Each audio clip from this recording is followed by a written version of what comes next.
April 29th, 2026. Let's get into it. Quick shout out to today's sponsor, GridTerm. Multiple terminal sessions side by side, perfect for Claude Code or Codex power users. Gridterm.com, link in the description. Mistral just dropped a new flagship model with open weights and it runs on 4 GPUs. Mistral Medium 3.5 is a 128 billion parameter dense model, instruction following, reasoning, and coding all in one, released under a modified MIT license. They also launched remote coding agents in their Vibe CLI and Lechat. Your agent runs in the cloud in parallel and just pings you when it's done. Open weights and remote agents in one drop is a serious flex. Speaking of flexes, everyone said AI would kill Google search, and Google just reported their highest query volume ever. Alphabet pulled in $109.9 billion in revenue, up 22% year over year, with cloud growing 63% to $20 billion. They added 25 million paid subscriptions in one quarter, 350 million total now, and Pichai called it their strongest consumer AI quarter ever. Apparently, all those AI chatbot doomers forgot that people still Google things.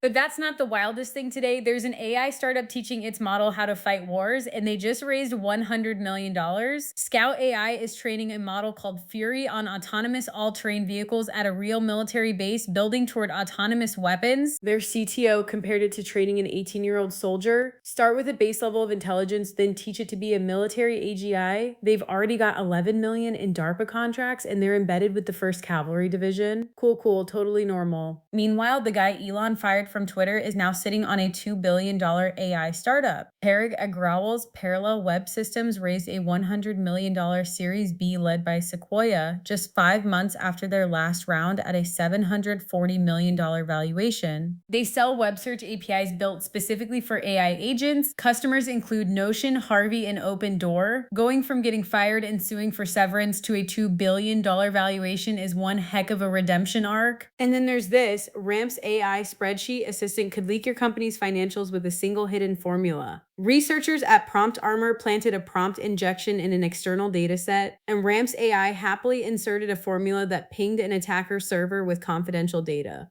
No user approval required. Ramp patched it back in March, but the same researchers found a near identical bug in Claude for Excel. The takeaway, every agentic spreadsheet tool right now is one untrusted CSV away from a data breach. On the defense beat, Firestorm Labs raised $82 million to put drone factories inside shipping containers. Their XL platform 3D prints military drones in under 24 hours, configurable for surveillance, electronic warfare, or yes, lethal operations. The pitch is simple. In a Pacific conflict, the nearest US drone factory is thousands of miles away and supply ships get sunk, so just print the drones at the front. The Air Force already gave them a contract with a $100 million ceiling. On a lighter note, Google Photos is finally building the clueless closet. The new wardrobe feature scans your photo library, extracts every piece of clothing you own, and lets you mix and match outfits like Share. You can also virtually try on the looks before you commit and share them with friends. It rolls out to Android first this summer, then iOS. Honestly, after 28 years of waiting, I'll take it. Switching gears, Linux users are absolutely melting down because Ubuntu is adding AI features. The replies on Canonical's announcement are demanding an AI kill switch and threatening to defect to Mint or Pop OS.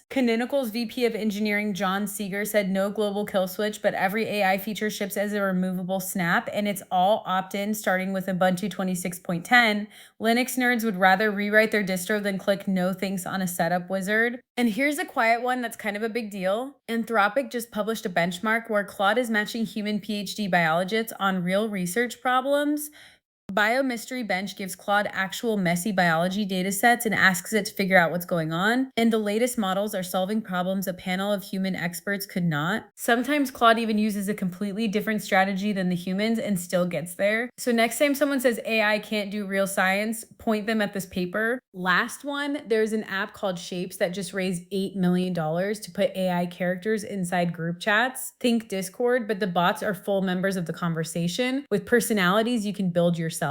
They've got 400,000 monthly users and 3 million custom shapes already created. The pitch is that solo chatbot relationships are causing AI psychosis, so the fix is dragging the AI into the group chat with your actual friends. I am not making this up. Last reminder, GridTerm lets you run multiple terminals side by side, link in the description. That's it for today. See you tomorrow.